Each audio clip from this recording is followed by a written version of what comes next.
তাকিয়ে দেখো, এই কাপড়খানি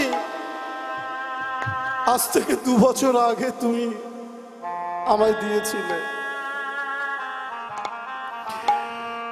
আমার এই কাপড় আজ শতছিন্ন হয়ে গেছে, নিজের লজ্জা নিবারণ করতে পারি না আমি।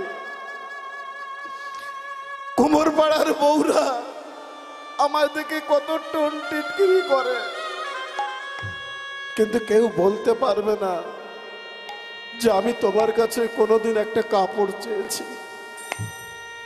আমার কথা ছেড়ে দাও স্বামী, যে গোপালের তুমি আরাধনা করো সেই গোপালের দিকে তাকাও।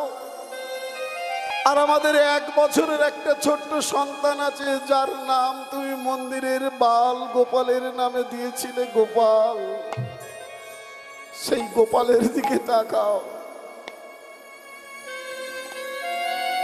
আমি তাকে ভালো করে একটু খাওয়াতে পারি না নিজ স্তনদুগ্ধ, কারণ আমার যে দিনের পর দিন খাওয়া হয় না তাই আমার স্তনদুগ্ধ হয় না।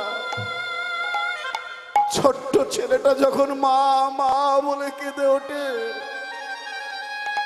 আমার বুকটা ফেটে যায় স্বামী। আমরা যাতে কুমোর হাড়ি কুড়ি হাড়ি গ্লাস পাত্র মাটির পাত্র তৈরি করে আমরা তো বিক্রি করি হাটে। আজ কতদিন স্বামী তুমি কাজ করনি বলো? কোনোভাবে চেয়ে চেয়ে আমি এই সংসারটাকে চালাচ্ছিলাম, কিন্তু আজ আমাকে আর কেউ কিছু দেয় না স্বামী। সবাই আমায় দূর দূর করে তাড়িয়ে দেয়, সবাই বলে আমি নাকি একটা কুঁড়ে কুমোরের বউ।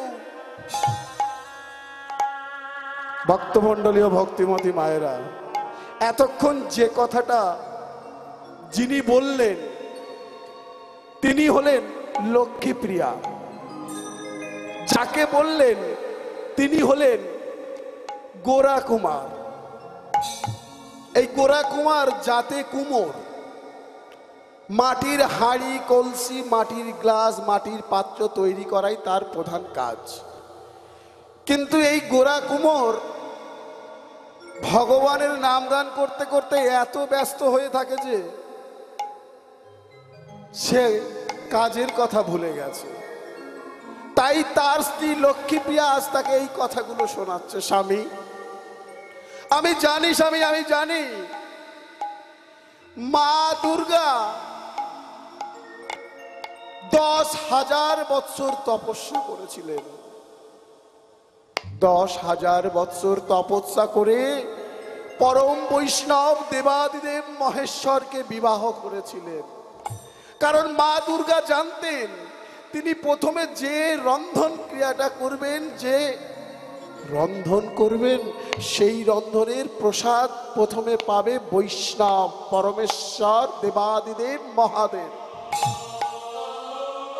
পরমেশ্বর দেবাদিদেব মহাদেবের সেবা হওয়া মানে বৈষ্ণব সেবা হওয়া, আর বৈষ্ণবের সেবা হওয়া মানে পরোক্ষভাবে ভগবান বিষ্ণুর সেবা হওয়া। হরি বল হরি বল। স্বামী তুমিও ভগবানের নাম গান করো, তুমিও বৈষ্ণব।